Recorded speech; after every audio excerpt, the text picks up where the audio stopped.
The morning sun cast long shadows across the military base as Lieutenant Sarah Mitchell stepped out of her modest quarters.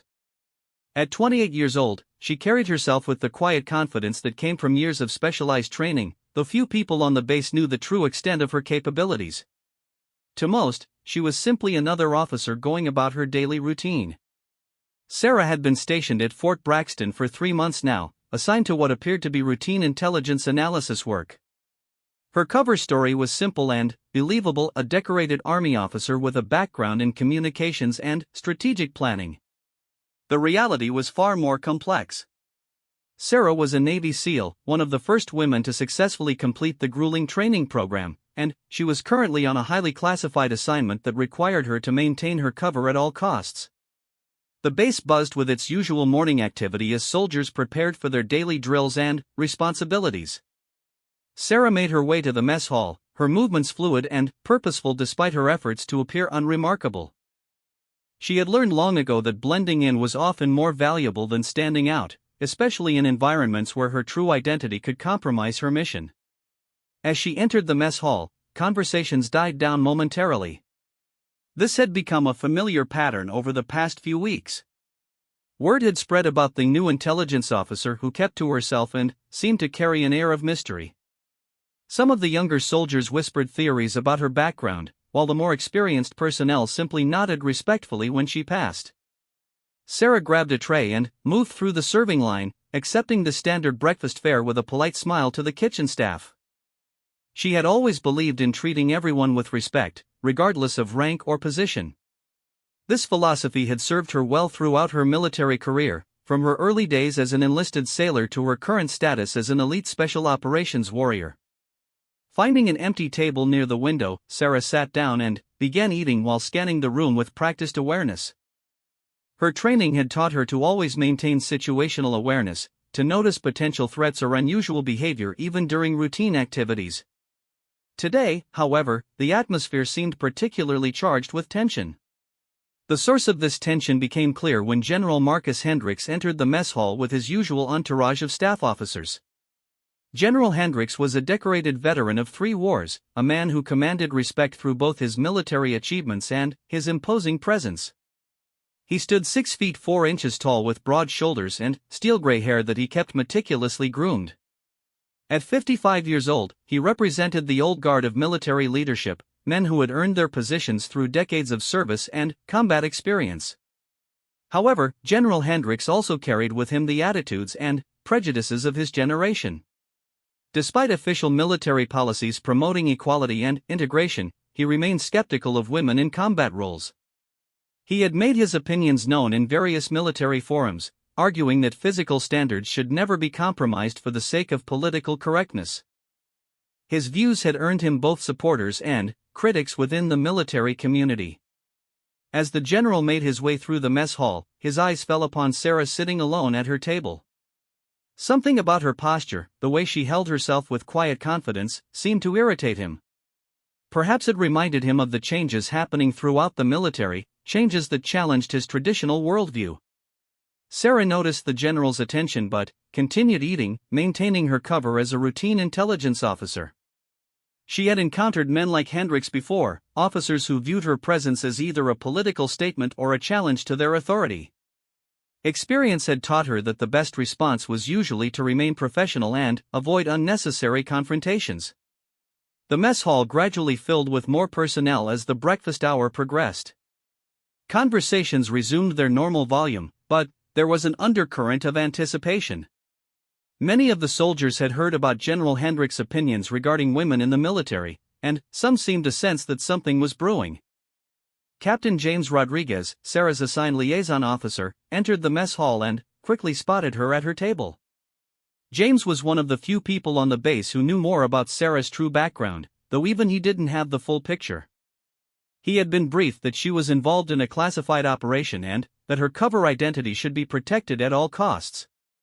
As James approached Sarah's table, he noticed General Hendricks watching their interaction with obvious interest. The general had always been suspicious of classified operations that weren't under his direct command, viewing them as potential threats to his authority and control over base operations. "Good morning, Lieutenant Mitchell," James said as he joined her at the table. I trust you're settling in well here at Fort Braxton. Sarah nodded politely. Yes, sir. Everyone has been very welcoming. The base runs very efficiently. Their conversation was interrupted by the approach of General Hendricks and his staff. The general's heavy footsteps announced his arrival long before he reached their table. Other soldiers in the immediate area began to take notice, some pausing their own conversations to observe what was clearly going to be a significant interaction. Captain Rodriguez, the general said in his commanding voice, I don't believe I've had the pleasure of meeting your companion here. James stood immediately, followed by Sarah. Military protocol demanded proper respect for the general's rank, regardless of any personal opinions about his character or views. General Hendricks, this is Lieutenant Sarah Mitchell. She's been assigned to our intelligence analysis section. The general's eyes fixed on Sarah with obvious scrutiny. She met his gaze steadily, maintaining the appropriate military bearing while internally preparing for whatever was to come. Her SEAL training had taught her to read people quickly, and she could sense the antagonism radiating from the older officer. Intelligence analysis, the general repeated slowly. Tell me, Lieutenant, what makes you think you're qualified for such important work? The question was loaded with implications, though delivered with the veneer of professional inquiry.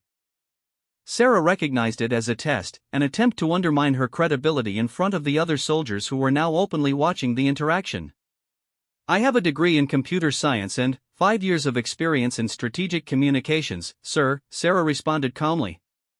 My previous assignments have provided me with extensive training in data analysis and threat assessment.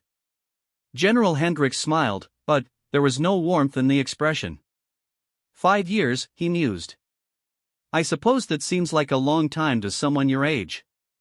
Tell me, have you ever been in actual combat, Lieutenant? The question hit closer to home than the general could have known. Sarah had indeed seen combat, more than most of the soldiers on the base.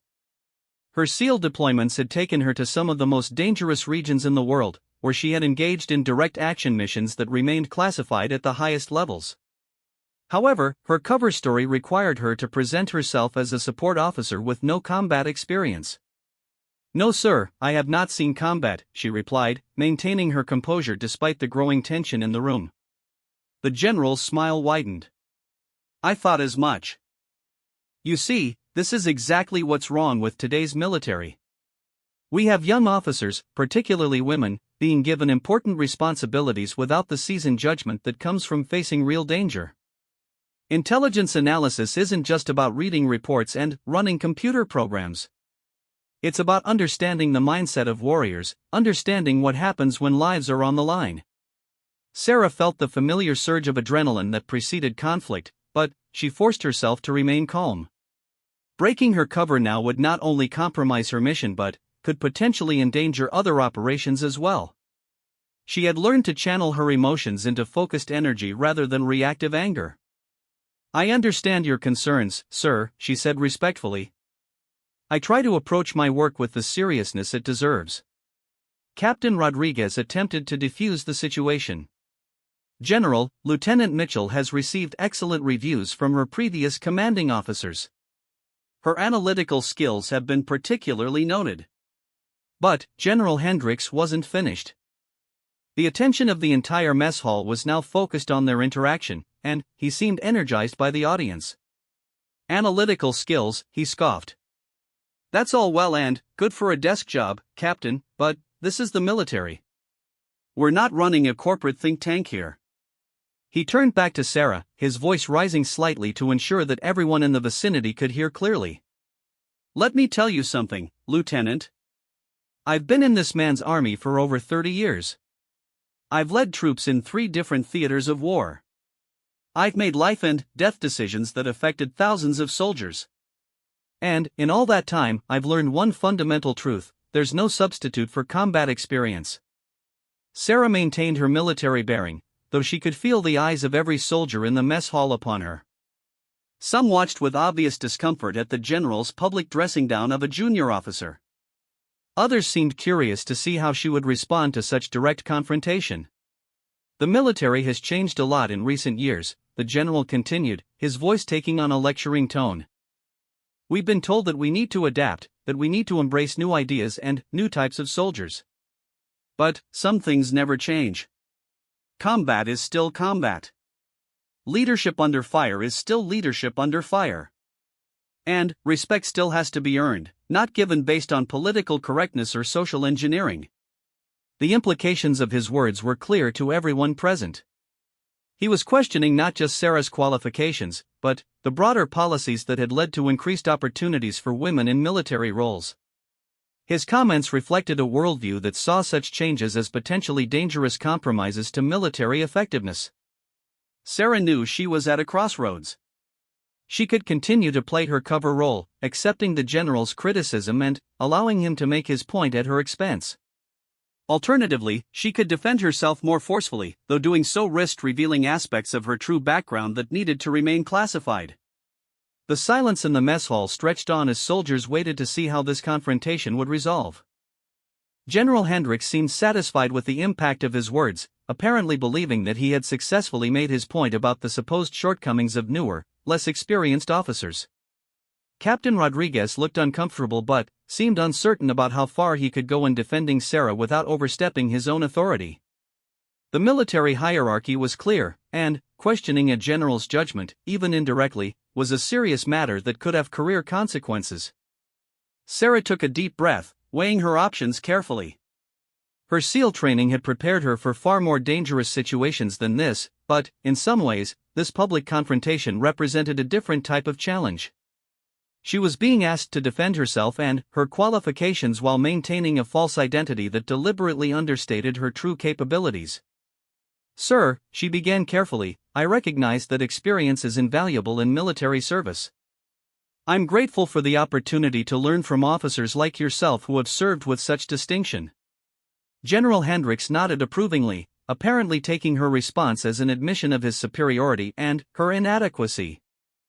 "That's exactly the kind of attitude more young officers need to have," he said. "Humility and respect for those who have proven themselves in actual combat." But Sarah wasn't finished.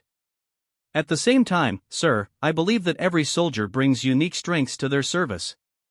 My role in intelligence analysis may not require combat experience, but it does require attention to detail, technological competence, and the ability to synthesize complex information quickly and accurately." The general's expression shifted slightly, recognizing that Sarah was pushing back more than he had expected. "Those are certainly valuable skills for certain types of work," he conceded. "But they don't qualify someone to make judgments about operational matters or strategic decisions that affect soldiers' lives. I would never presume to make such judgments without appropriate consultation and review," Sarah replied. "However, accurate intelligence analysis can be just as crucial to mission success and soldier safety as tactical leadership." The exchange had evolved into something more complex than the simple dressing down that General Hendricks had apparently intended. Sarah was defending herself and her role while still maintaining respect for his authority, but she was also subtly challenging his dismissive attitude toward support personnel and analytical work. Other officers in the mess hall watched with growing interest as the conversation continued. Some seemed impressed by Sarah's composure under pressure, while others appeared concerned about the potential consequences of a junior officer engaging in even this level of debate with a general. "Intelligence analysis is indeed important," the general acknowledged. "But it requires judgment that comes from understanding how military operations actually work in practice, not just in theory. Too many young officers today think they can learn everything they need to know from computers and textbooks." Sarah recognized that she was walking a fine line. She needed to defend herself and her profession without revealing any information that could compromise her cover or her mission. At the same time, she was finding it increasingly difficult to allow the general's dismissive comments to go unchallenged. "I try to supplement my formal training with input from experienced personnel," she said. "I've found that the best intelligence products come from combining technological capabilities with operational insight from soldiers who have been in the field."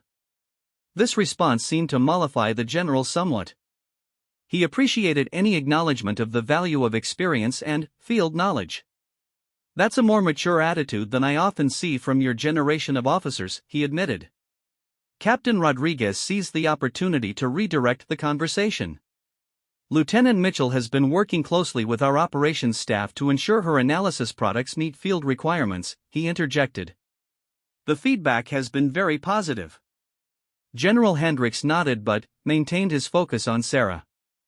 I hope you understand, Lieutenant, that my comments aren't personal. I'm simply concerned about maintaining the standards that have made our military the most effective fighting force in the world. Sarah nodded respectfully. I understand completely, sir. Standards and effectiveness are paramount. The general studied her for a moment longer, then turned to address the wider audience that had gathered to observe their exchange. This is exactly the kind of discussion we should be having more often, he announced. Open dialogue about military effectiveness and the importance of experience in leadership roles. With that statement, he seemed to signal that the confrontation was concluding on his terms. He had made his points about experience and standards, and Sarah had responded with appropriate deference to his authority and wisdom. However, as the general prepared to leave, the foundation for future conflict had been established. Sarah had demonstrated more backbone than he had expected from a junior intelligence officer, and her responses suggested a level of confidence and competence that didn't entirely align with his preconceptions about inexperienced female officers. For her part, Sarah had successfully maintained her cover while defending herself and her role. She had avoided revealing any classified information while still presenting herself as a professional worthy of respect. However, she also recognized that General Hendricks would likely continue to scrutinize her performance and look for opportunities to validate his skeptical opinions about women in military roles. The mess hall gradually returned to normal activity as the general departed with his staff. Conversations resumed, though many soldiers continued to glance in Sarah's direction with obvious curiosity about what they had witnessed. Captain Rodriguez remained at the table after the general left. Are you all right? He asked quietly. That was more intense than I expected. Sarah nodded, finishing the remainder of her breakfast. I'm fine. It was bound to happen eventually. Men like General Hendricks are going to test anyone they perceive as different or challenging to their worldview. You handled it well, James observed. You stood your ground without being disrespectful. That's not easy to do with someone of his rank and temperament. Sarah appreciated the support, but she was already thinking ahead to the implications of this confrontation. General Hendricks had now focused his attention on her, and that could complicate her mission in ways that were difficult to predict. She would need to be even more careful to maintain her cover while continuing to complete her assigned tasks. As she prepared to leave the mess hall, Sarah reflected on the morning's events. The confrontation with General Hendricks represented exactly the kind of challenge she had been trained to handle, though not in the way most people might expect.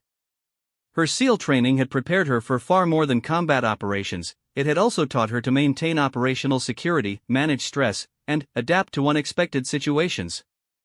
The irony of the situation wasn't lost on her. General Hendricks had questioned her qualifications and experience, unknowing that he was speaking to someone whose combat record and specialized training far exceeded that of most soldiers on the base, including many of his own staff officers. But that knowledge would have to remain her secret, at least for now. Her mission required maintaining her cover, and that meant accepting the general's skepticism and criticism without being able to defend herself with the full truth of her background and capabilities. As she walked toward her office building, Sarah began mentally preparing for what was likely to be increased scrutiny from General Hendricks and his staff. She would need to be perfect in her cover role, giving him no legitimate reasons to question her performance while avoiding any actions that might reveal her true identity. The morning sun was now fully up, promising another hot day on the base. Sarah quickened her pace slightly, eager to reach the climate-controlled environment of her office where she could focus on her work without the distraction of curious stares from other personnel. She had survived the first direct confrontation with General Hendricks, but something told her that this was only the beginning of what would prove to be a much more complex and challenging situation than anyone could have anticipated. 3 weeks had passed since the mess hall confrontation, and General Hendricks had made good on his implied promise to scrutinize Lieutenant Sarah Mitchell's performance.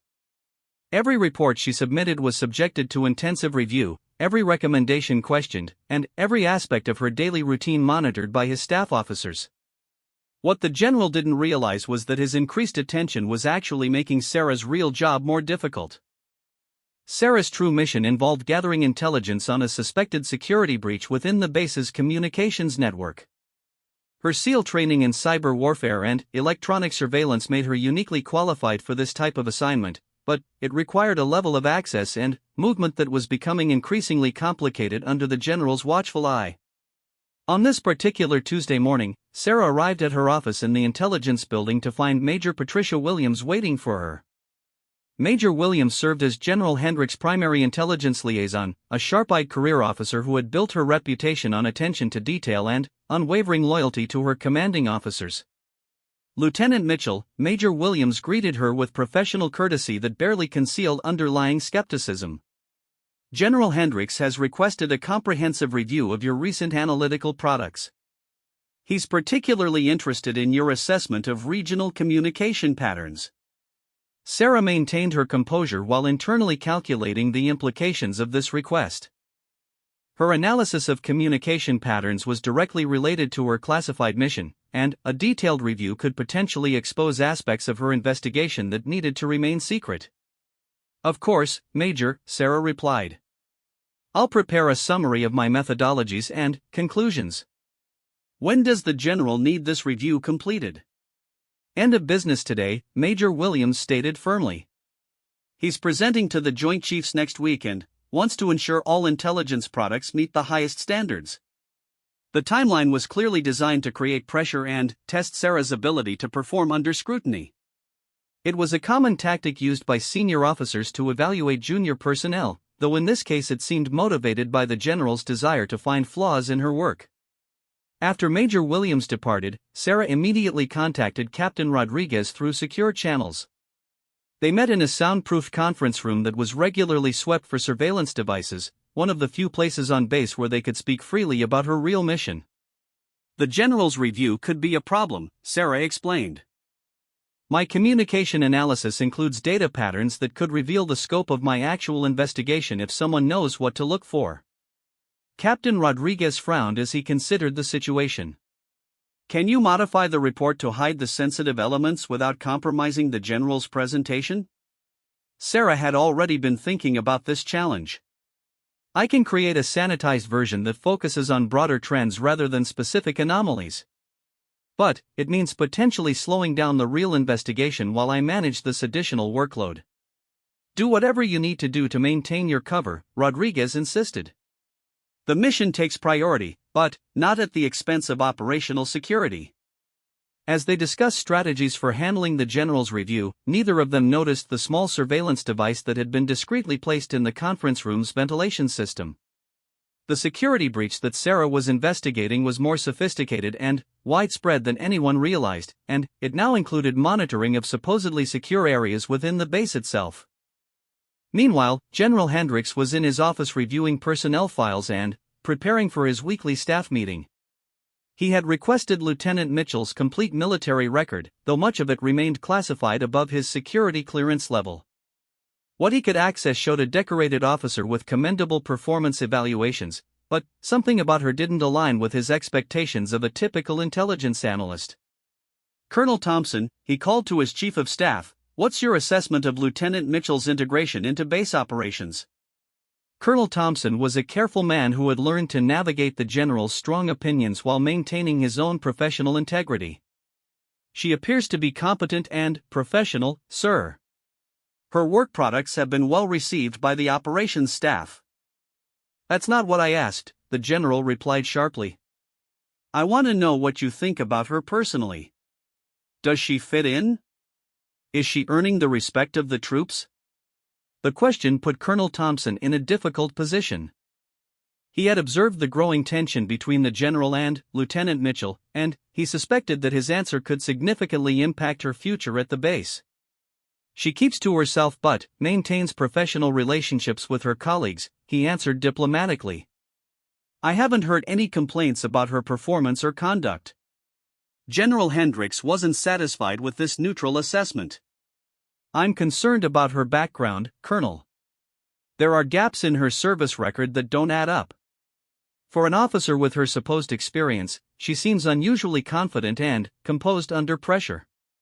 This observation was more perceptive than the general realized. Sarah's SEAL training had indeed given her a level of mental toughness and situational awareness that was uncommon among traditional intelligence officers. Her ability to remain calm during confrontations came from experience in far more dangerous situations than anything she would face on a standard military base. "Perhaps she's simply well trained and professionally focused," Colonel Thompson suggested carefully. "Some officers do develop strong composure through their education and training programs." But General Hendricks was becoming increasingly convinced that there was something unusual about Lieutenant Mitchell that went beyond normal military training. His suspicions were fueled partly by his own biases about women in the military, but also by legitimate observations about her behavior and capabilities that didn't entirely match her official background. That afternoon, Sarah worked diligently to prepare the sanitized version of her communication analysis for the general's review. She had to carefully extract specific technical details while maintaining enough substance to satisfy his requirements for the Joint Chiefs presentation. It was a delicate balancing act that required both technical expertise and strategic thinking. As she worked, she noticed unusual network activity on her computer system. Someone was probing her files, attempting to access information beyond what was normally available through standard administrative channels. The intrusion attempts were sophisticated, suggesting either advanced technical capabilities or inside knowledge of the base's security protocols. Sarah immediately implemented her own counter-surveillance measures, techniques she had learned during her SEAL cyber warfare training. Within minutes, she had traced the intrusion attempts to a terminal in General Hendricks' administrative offices. Someone in the general's staff was attempting unauthorized access to her files and communications. This development added a new dimension to an already complex situation. Either the general had authorized this electronic surveillance, which would represent a serious breach of protocol for a classified intelligence officer, or someone on his staff was acting independently for unknown reasons. Sarah documented the intrusion attempts using hidden partition software that was undetectable through standard administrative monitoring. She would need this evidence if the situation escalated, but for now she had to continue playing her cover role while gathering more information about who was behind the unauthorized surveillance. At 1,600 hours, she delivered her completed analysis report to Major Williams' office. The Major reviewed it briefly, her expression revealing nothing about her assessment of the work. "The General will review this tonight," Major Williams informed her. "You should expect to brief him personally tomorrow morning at 0800. Come prepared to answer detailed questions about your methodologies and conclusions." Sarah nodded professionally while internally preparing for what would likely be another confrontational encounter. "I'll be ready, Major." As she left the administrative building, Sarah noticed Sergeant First Class Michael Torres watching her from across the parking lot. Torres was one of General Hendricks' senior enlisted advisors, a combat veteran with multiple deployments who commanded significant respect among the base personnel. What Sarah didn't know was that Torres had been quietly conducting his own assessment of her since the mess hall confrontation. Unlike the general, Torres was less interested in making political points about women in the military and more focused on determining whether Lieutenant Mitchell might represent some kind of security concern. Torres had noticed small details that others missed: the way Sarah maintained perfect situational awareness even during routine activities, her unconscious habits of positioning herself with clear views of exits and potential threats, and her physical conditioning that seemed more intensive than typical for an intelligence officer. As a senior NCO with extensive combat experience, Torres recognized these behavioral patterns because he had seen them in special operations personnel. He was beginning to suspect that Lieutenant Mitchell might be operating under a cover identity, though he hadn't yet determined the nature or purpose of such an arrangement. That evening, General Hendricks convened an informal gathering of his senior staff in his private office. These sessions were ostensibly social occasions, but they often served as forums for discussing personnel issues and base operations outside of formal channels. "I want to talk about Lieutenant Mitchell," the general announced after his officers had settled in with their drinks. "I've been reviewing her work, and, while it's technically competent, I have concerns about her background and her fit within our command structure." Colonel Thompson shifted uncomfortably. "What specific concerns do you have, sir?" Several things don't add up, the general explained. Her personnel file has classified sections that I can't access, which is unusual for a routine intelligence assignment. Her responses under pressure suggest training and experience beyond what her official background indicates. And there's something about her overall demeanor that doesn't match a typical support officer. Major Williams nodded in agreement. I've noticed similar things. She seems almost too composed, too confident for someone in her position. It's as if she's operating under different rules than the rest of us. Sergeant Torres listened to this discussion with growing interest. His own observations aligned with what the officers were describing, but his interpretation was different. While they saw potential problems or inconsistencies, he was beginning to see evidence of specialized training that might indicate a legitimate but classified assignment. Permission to speak freely, sir? Torres requested. General Hendricks nodded. Always, Sergeant. Your perspective is valuable. I've been watching Lieutenant Mitchell as well, Torres began carefully. What you're describing sounds like someone with advanced tactical training. She maintains awareness patterns and physical readiness that I've seen in special operations personnel. The room fell silent as the implications of Torres' observation sank in. If Lieutenant Mitchell was indeed operating under a cover identity related to a special operations assignment, then their scrutiny and suspicion could be interfering with a legitimate military mission. Are you suggesting she might be undercover for some kind of classified operation? Colonel Thompson asked. Torres chose his words carefully. I'm suggesting that her behavior patterns are consistent with specialized military training that goes beyond standard officer education. Whether that means she's part of a classified operation, I can't say for certain. General Hendricks was clearly troubled by this possibility. His antagonistic approach toward Lieutenant Mitchell had been based on his assumptions about her background and qualifications. If she was actually operating under orders from higher authority, his interference could have serious consequences for his own career. How can we determine the truth without compromising potential operational security? He asked. Major Williams suggested a direct approach. We could request clarification from Division Headquarters about Lieutenant Mitchell's assignment and any special considerations we should be aware of. But Torres shook his head. If she is operating under a classified cover, that kind of inquiry could compromise her mission and endanger her safety. Special operations personnel rely on their cover identities for protection.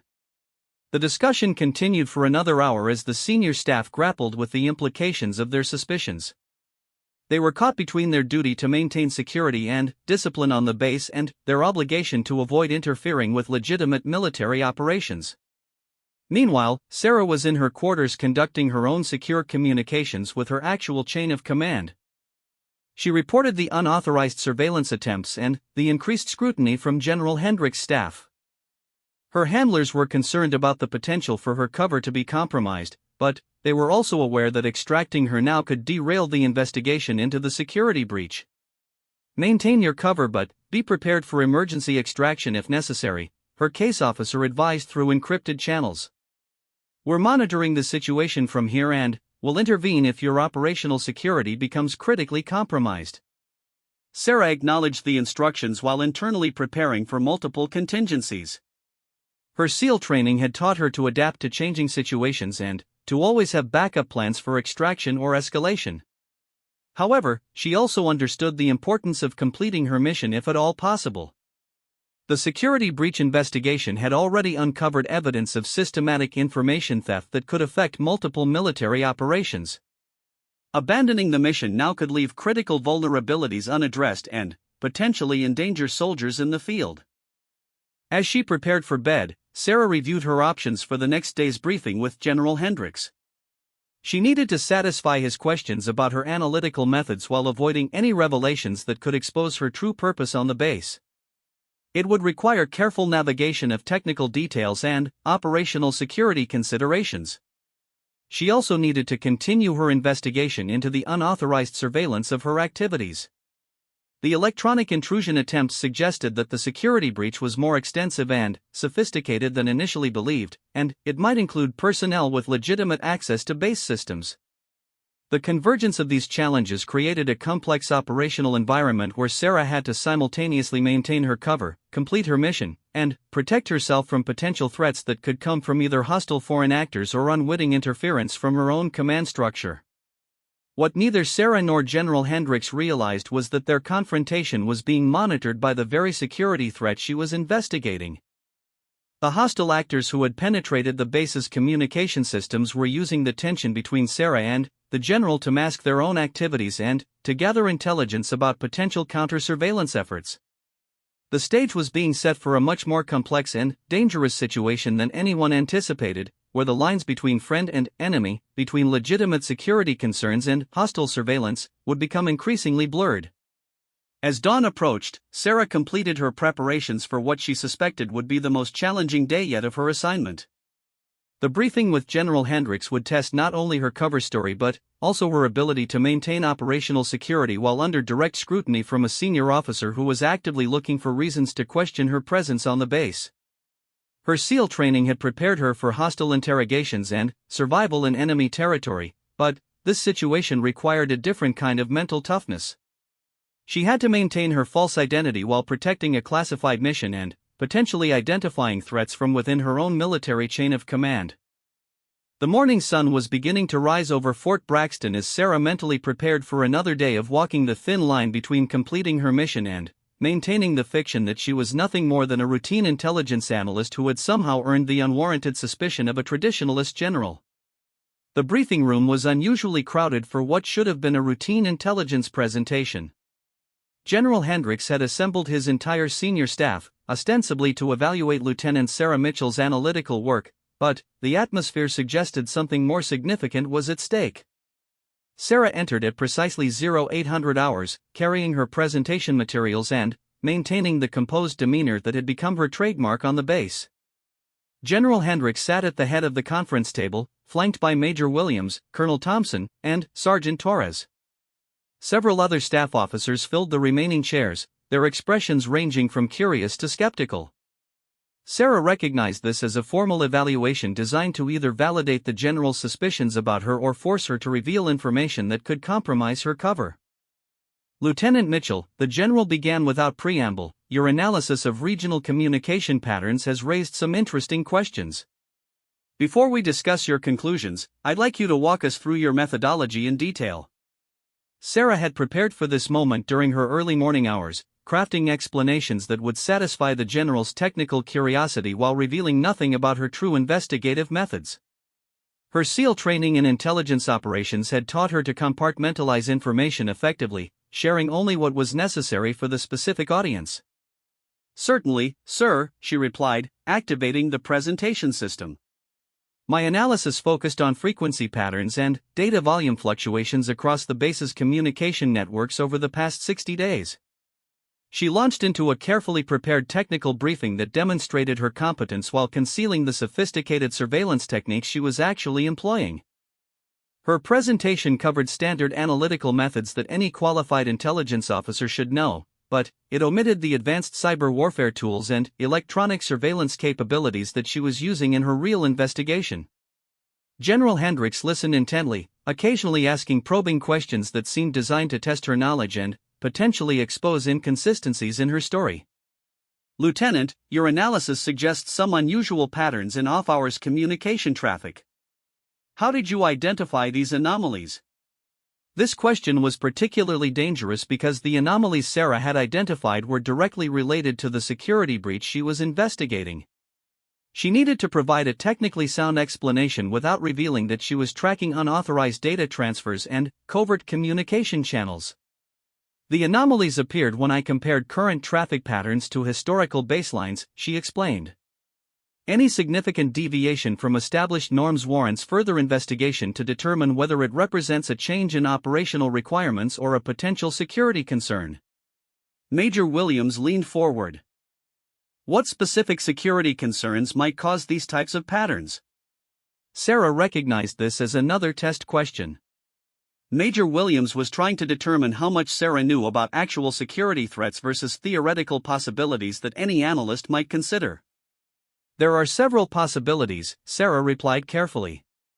Equipment malfunctions could create irregular traffic patterns.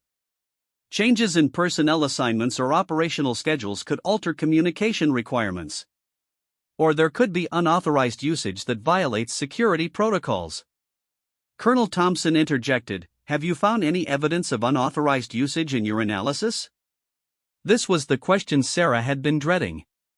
Her investigation had indeed uncovered extensive evidence of unauthorized access and data theft, but revealing this information could compromise her mission and expose the scope of the security breach before she had identified all the perpetrators. "My analysis has identified patterns that warrant further investigation," she said diplomatically. However, determining the exact nature of any security violations would require additional access to system logs and user activity records.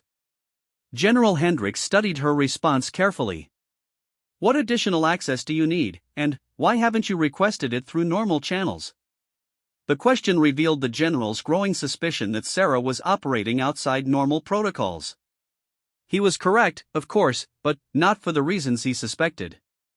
Her investigation required capabilities and authorities that couldn't be requested through standard administrative channels because doing so would alert potential suspects within the base command structure. "I was planning to coordinate with the Communications Security Office to request appropriate access," Sarah replied.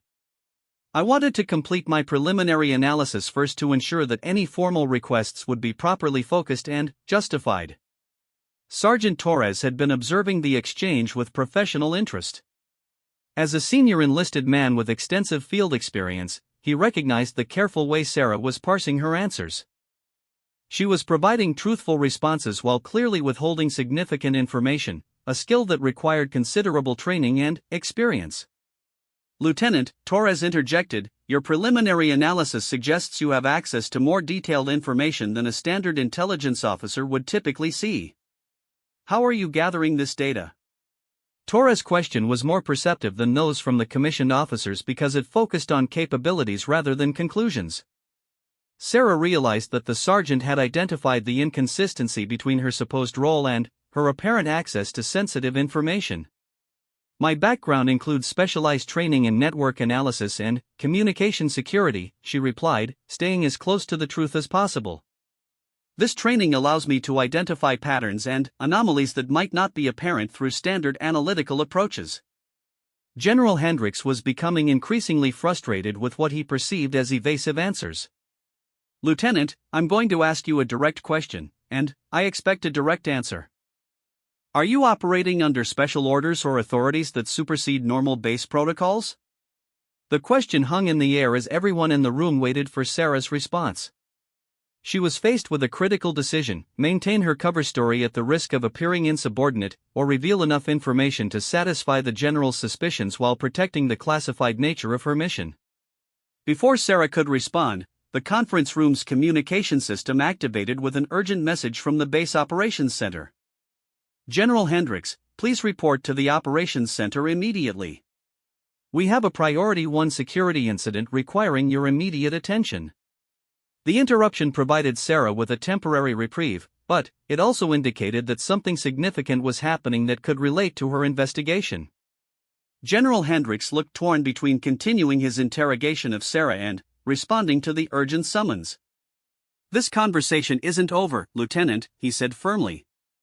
"Major Williams, continue the briefing and prepare a detailed report of Lieutenant Mitchell's responses. I want everything documented." As the general departed with most of his staff, Sarah was left in the briefing room with Major Williams and Sergeant Torres. The atmosphere was tense but less confrontational than it had been with the general present. Major Williams gathered her notes deliberately. "Lieutenant, I think you should know that the general has serious concerns about your assignment here. Your responses today haven't done much to alleviate those concerns." Sarah nodded respectfully. "I understand the general's position, Major. I'm committed to performing my duties to the best of my ability and maintaining the highest standards of military professionalism." Sergeant Torres remained after Major Williams departed, apparently wanting to speak with Sarah privately. His expression was thoughtful rather than hostile, suggesting that his assessment of the situation differed from that of his commissioned officers. "Lieutenant," he said quietly, "I've been in the Army for 22 years. I've worked with personnel from every branch and specialty, including some whose assignments I couldn't discuss even with my wife. I recognize operational security when I see it. Sarah maintained her neutral expression while internally calculating how much Torres had deduced about her true situation. I'm not sure what you're suggesting, Sergeant. I'm not suggesting anything, Torres replied. I'm stating that your behavioral patterns, your level of technical competence, and your responses under pressure indicate specialized training that goes well beyond standard intelligence officer education. If you're operating under classified orders, then the general scrutiny could be compromising your mission. His observation was both accurate and dangerous. Sarah realized that Torres had essentially figured out that she was operating undercover, though he might not understand the specific nature of her assignment. She needed to gauge whether he represented a threat to her operational security or a potential ally. Sergeant, I appreciate your perspective, but I'm not in a position to discuss aspects of my assignment that might be classified, she said carefully. Torres nodded understanding. I figured as much. But you should know that the general isn't going to let this go. He's convinced that there's something irregular about your presence here, and he's prepared to escalate his concerns to division headquarters if necessary. This information confirms Sarah's worst fears about the developing situation. If General Hendricks contacted higher headquarters with specific questions about her assignment, it could trigger a review process that would either expose her mission or force her superiors to reveal more information about her background than was operationally safe. What would you recommend, Sergeant? She asked, testing his willingness to provide guidance. If you're here on legitimate orders, then your chain of command needs to know about the general's interference. If you're not, then you need to find a way to satisfy his concerns before this situation escalates beyond anyone's control. Their conversation was interrupted by the return of Captain Rodriguez, who appeared agitated and concerned. Lieutenant Mitchell, I need you to come with me immediately. We have a developing situation that requires your specific expertise. Sarah followed Rodriguez out of the briefing room, leaving Sergeant Torres with his own thoughts about what he had observed. As they walked quickly toward the intelligence building, Rodriguez briefed her on the emergency that had called General Hendricks away. Someone has attempted to access the base's classified communication systems using stolen credentials, Rodriguez explained. The intrusion was detected by our automated security protocols, but not before significant amounts of data were accessed and potentially compromised. Sarah realized that this security incident was likely connected to her investigation, and it represented both an opportunity and a threat. The attempted intrusion could provide valuable evidence about the security breach she was tracking, but it also meant that hostile actors were becoming more aggressive and potentially desperate. Do we know the source of the intrusion attempt? She asked. That's what we need to determine, Rodriguez replied. The general has ordered a complete investigation, and he specifically requested that all intelligence personnel be involved in the analysis. This development created a complex situation for Sarah. Her cover role required her to participate in the official investigation while continuing her classified mission. She would need to contribute to the legitimate security response while protecting information about her own surveillance activities. When they reached the Intelligence Operations Center, Sarah found a scene of controlled chaos. Technical personnel were conducting forensic analysis of the compromised systems while security officers coordinated with military police to secure potential evidence. The atmosphere was tense with the knowledge that the base had suffered a significant security breach. Colonel Thompson was coordinating the response efforts when Sarah and Rodriguez arrived. Lieutenant Mitchell, we need your analytical expertise to help determine the scope and impact of this intrusion. General Hendricks specifically requested your involvement. Sarah recognized the irony of the situation. General Hendricks, who had been questioning her qualifications and background just hours earlier, was now relying on her skills to help investigate a serious security incident. The emergency had temporarily overridden his personal concerns about her fitness for duty. As she began reviewing the technical evidence of the intrusion attempt, Sarah quickly realized that this incident was connected to the broader security breach she had been investigating. The stolen credentials and access methods matched patterns she had identified through her classified surveillance activities. However, she also noticed that the intrusion attempt appeared deliberately clumsy, almost as if the perpetrators wanted it to be detected. This suggested that the real purpose might have been to create a distraction or to test the base's response capabilities rather than to actually steal specific information. Her SEAL training in cyber warfare had taught her to look for deception and misdirection in electronic attacks. What appeared to be a straightforward intrusion attempt could actually be part of a more sophisticated operation designed to mask other activities or to gather intelligence about the base's security procedures. As she worked through the technical analysis, Sarah used her access to the investigation to gather additional information about the broader security breach. She was able to correlate the current incident with patterns she had been tracking, building a more complete picture of the threat while maintaining her cover as a routine intelligence analyst. The investigation continued throughout the day, with Sarah contributing technical expertise while carefully avoiding any revelations that could expose her true mission. She provided valuable insights about the intrusion methods while attributing her knowledge to her supposed background in communication security analysis. By late afternoon, General Hendricks returned to oversee the investigation personally. His demeanor towards Sarah had shifted noticeably. The emergency had demonstrated her technical competence in a way that his earlier interrogation had not. She was no longer just a questionably qualified officer whose presence he resented, but a valuable asset in addressing a serious security threat. "Lieutenant Mitchell," the general said as he reviewed her analysis, "your work on this intrusion attempt has been exceptionally thorough. Your technical insights have been invaluable in understanding the scope of this breach." Sarah maintained her professional composure while recognizing the significance of this shift in the general's attitude. The security emergency had created an opportunity for her to demonstrate her capabilities without compromising her cover, potentially reducing his suspicions about her background and qualifications. "Thank you, sir," she replied. "I'm glad I could contribute to addressing this security concern."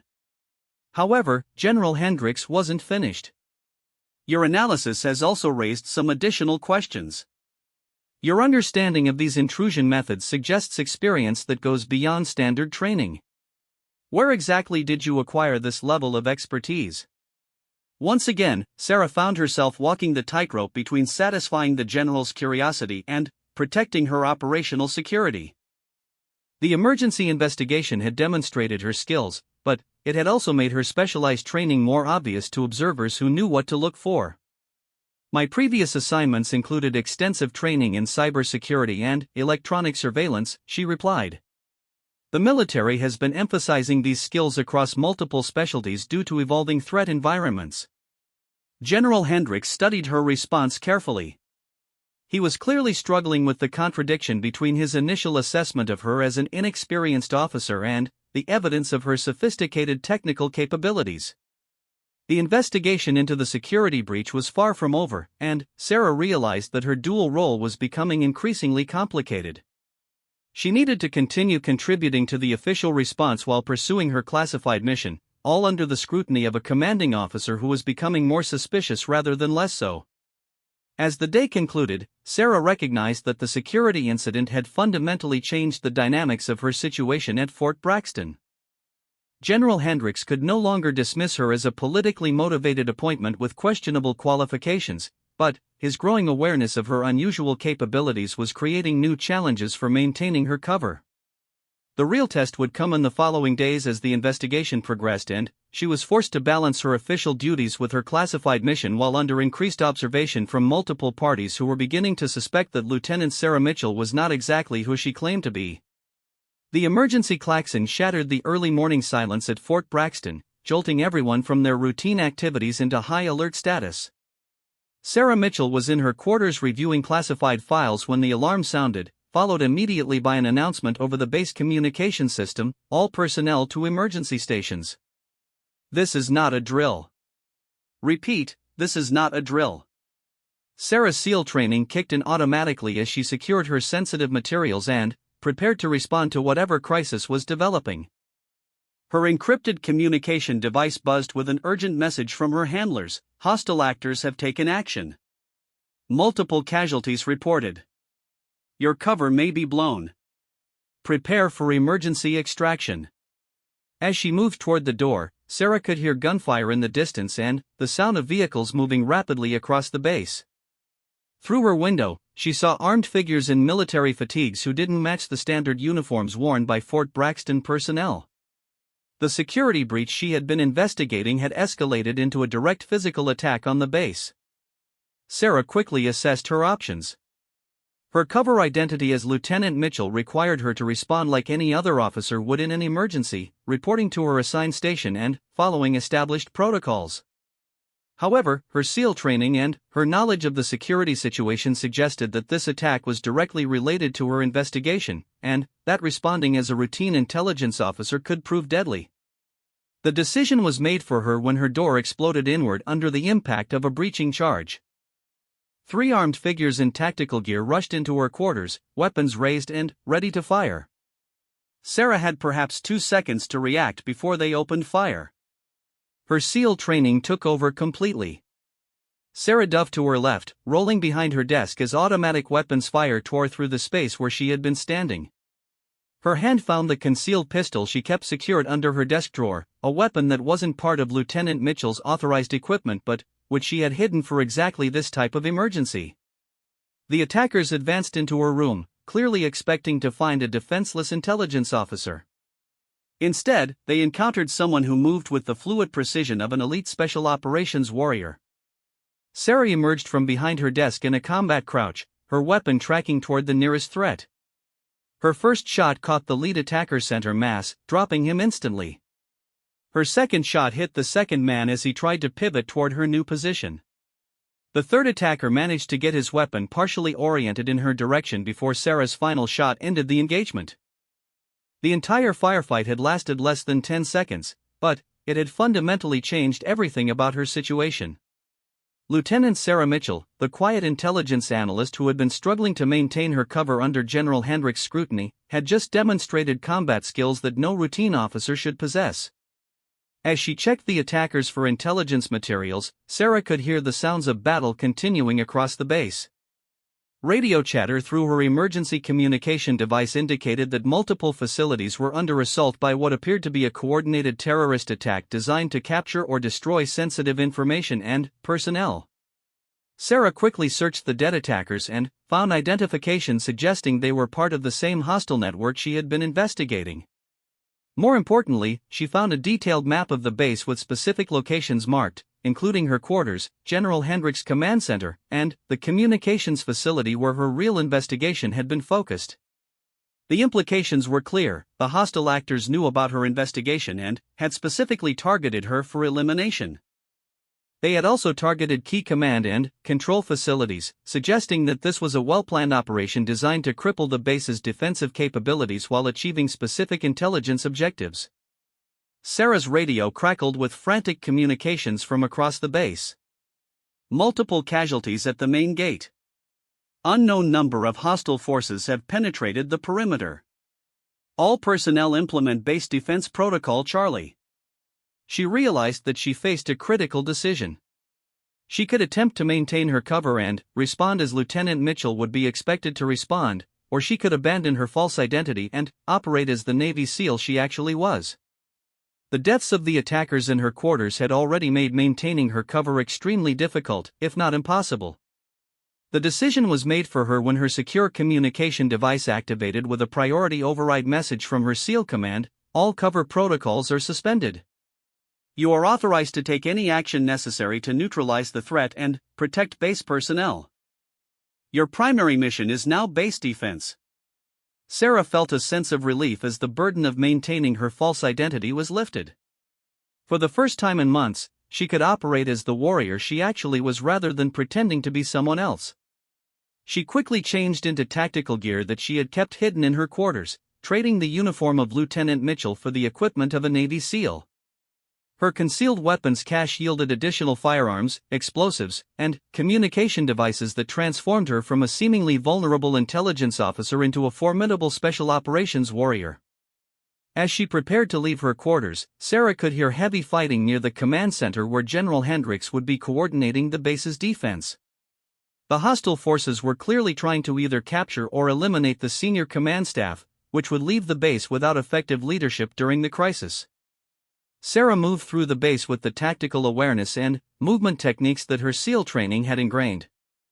She avoided the main pathways that would be monitored or potentially ambushed, instead using service corridors and maintenance areas to approach the command center undetected.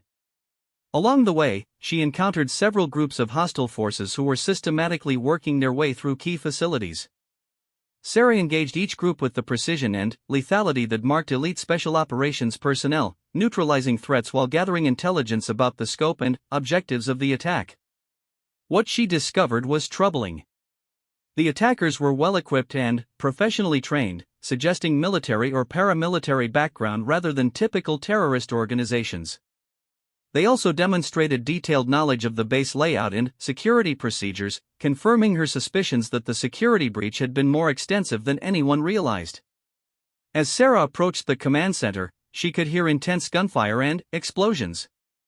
The hostile forces had clearly prioritized capturing or destroying the base's command and control capabilities, recognizing that eliminating effective leadership would make the base much easier to overrun completely. She positioned herself to observe the situation before taking action. Through her tactical scope, she could see that at least 24 hostile fighters had surrounded the command center.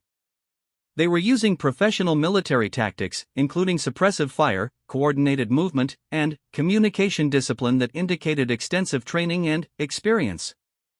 Inside the command center, Sarah could see General Hendricks and his staff attempting to coordinate the base's defense while under direct assault. The general was displaying the kind of leadership under fire that had earned him his reputation, but his forces were clearly outnumbered and outgunned by attackers who had achieved tactical surprise. Sarah realized that she was probably the only person on the base with the training and equipment necessary to break the siege of the command center. Her SEAL background had prepared her for exactly this type of situation, operating alone against superior numbers in a hostile environment where conventional military tactics would be insufficient. She began her assault on the hostile forces surrounding the command center with a combination of precision marksmanship and explosive devices that created maximum confusion and casualties among the attackers. Her initial shots eliminated the enemy's overwatch positions, removing their ability to coordinate and control the surrounding area. The hostile fighters responded to her attack with professional discipline, attempting to locate and neutralize what they assumed was a sniper position. However, Sarah was already moving to a new location, using techniques that allowed her to engage multiple targets while avoiding return fire. Within minutes, she had reduced the hostile force around the command center by more than half, creating enough disruption for the defenders inside to mount their own counterattack. General Hendricks led his staff in a coordinated push that broke the siege and allowed them to re-establish control of their immediate area. As the immediate threat to the command center was neutralized, Sarah prepared to move on to other hostile positions across the base. However, her radio crackled with a transmission from General Hendricks himself. "Unknown friendly force, this is General Hendricks. Identify yourself immediately and report to the command center for coordination." Sarah realized that she had reached another decision point. She could continue operating independently while maintaining some level of anonymity, or she could reveal her identity to General Hendricks and coordinate her efforts with the base's defense plan. The decision was made for her when she spotted a new group of hostile forces preparing to assault the communications facility that contained critical information about her investigation. If those attackers succeeded in accessing the communication systems, they could potentially compromise other operations and endanger personnel beyond Fort Braxton. Sarah keyed her radio and responded to General Hendricks' transmission. "Sir, this is Navy SEAL Lieutenant Sarah Mitchell, operating under classified orders. I'm engaging hostile forces at the communications facility and request permission to continue independent operations." The silence that followed her transmission lasted several seconds as the implications of her revelation sank in. Lieutenant Mitchell, the intelligence analyst whom General Hendricks had been questioning and scrutinizing for weeks, had just identified herself as a Navy SEAL conducting classified operations on his base. "Lieutenant Mitchell," the general's voice finally came through the radio, and Sarah could hear the mixture of shock and understanding in his tone. "Are you telling me that you've been operating undercover on my base?" "Yes, sir," Sarah replied while moving toward the communications facility. "I was investigating a security breach that appears to be connected to today's attack." My cover has been compromised, and I'm now operating under emergency protocols. General Hendrick's response came quickly. Lieutenant, I owe you an apology and an explanation later. Right now, I need your capabilities to help save this base. What do you need from me? The transformation in the general's attitude was complete and immediate. The officer he had viewed as questionably qualified and potentially problematic was actually an elite warrior whose skills were exactly what the situation demanded. His personal and political concerns about women in combat roles seemed irrelevant when faced with the reality of Sarah's demonstrated capabilities. Sir, I need the freedom to operate independently and access to real-time intelligence about hostile force positions, Sarah replied while setting up for her assault on the communications facility. I can neutralize specific targets more effectively than conventional forces, but I need situational awareness to avoid friendly fire incidents. You have whatever you need, Lieutenant, the general responded. Godspeed. Sarah launched her attack on the communications facility with the full knowledge that she was no longer operating under any pretense or cover story. She was Sarah Mitchell, Navy SEAL, and she was doing what she had been trained to do: eliminate threats and protect American military personnel and assets. The assault on the communications facility was swift and decisive. Sarah used her knowledge of the building's layout, gained during her covert investigation, to approach the hostile forces from unexpected directions. Her intimate familiarity with the facility's security systems allowed her to cut power and communications to specific sections, isolating groups of attackers and preventing them from coordinating their defense. The hostile forces inside the communications facility found themselves fighting an opponent who knew the terrain better than they did and who possessed skills that far exceeded anything they had planned for. Sarah moved through the building like a force of nature, systematically eliminating threats while securing critical intelligence information that the attackers had been trying to steal or destroy. When the facility was secured, Sarah discovered extensive evidence that the attack had been planned using intelligence gathered through the security breach she had been investigating. The hostile actors had detailed knowledge of base procedures, personnel assignments, and security protocols that could only have been obtained through sustained electronic surveillance and possibly human intelligence sources. As she secured the evidence, Sarah's radio crackled with reports from across the base indicating that the tide of battle was turning in favor of the defenders. Her decisive actions at the command center and communications facility had eliminated key hostile objectives and allowed the base's security forces to mount effective counterattacks against the remaining attackers. By afternoon, the last hostile forces had been either eliminated or captured, and Fort Braxton was secure. The cost had been significant, with multiple casualties among the base personnel, but the attack had been defeated largely due to Sarah's intervention at critical moments during the battle. General Hendricks requested Sarah's presence in the command center for a complete debriefing on both the attack and her covert investigation. As she entered the facility where she had been interrogated just days earlier about her qualifications and background, Sarah found herself facing a very different reception than she had experienced before. Lieutenant Mitchell, General Hendricks said as she entered, I believe I owe you several apologies. First, for questioning your qualifications and background when you were obviously operating under classified orders. Second, for potentially interfering with a legitimate military operation through my personal biases and assumptions. Sarah maintained her military bearing while recognizing the significance of the general's words. Sir, you were operating with the information available to you. You couldn't have known about my actual assignment or background. That's true, the general acknowledged. But my behavior toward you was influenced by my personal opinions about women in military roles rather than by objective assessment of your performance. Today's events have made it clear that my opinions were both wrong and potentially dangerous. General Hendricks paused, then continued with obvious sincerity, Lieutenant, your actions today saved this base and probably saved my life specifically. You demonstrated exactly the kind of capability and judgment under fire that every combat leader hopes to see from their personnel.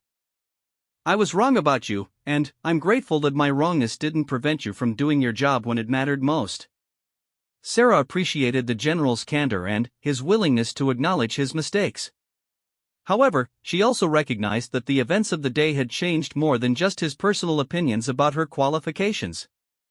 Sir, the investigation that brought me here isn't complete, she said. Today's attack was enabled by a security breach that may involve personnel still on this base. We'll need to continue the investigation to identify all potential threats and ensure that this type of attack can't happen again. General Hendricks nodded grimly. Lieutenant, you have my complete support and full access to whatever resources you need. I've learned today that there are things happening on this base that I didn't understand, and personnel with capabilities that I didn't recognize. That's going to change. As the sun set over Fort Braxton, Sarah reflected on the extraordinary events that had transformed her from a supposedly questionable intelligence analyst into a recognized special operations hero in the space of a single day. The confrontation with General Hendricks that had begun in a mess hall weeks earlier had ultimately led to a moment of mutual respect and understanding that neither could have anticipated. The security breach investigation would continue, and there would be challenging work ahead to identify all the threats and rebuild the base's security systems. However, Sarah no longer had to carry the burden of maintaining a false identity while pursuing her mission. For his part, General Hendricks had learned valuable lessons about the dangers of prejudice and assumption in military leadership. The officer he had tried to confront publicly had proved to be exactly the kind of warrior that the modern military needed, regardless of gender or background. The confrontation was over, but the respect and understanding it had ultimately produced would continue to influence both of their careers and their approach to military service in the years ahead.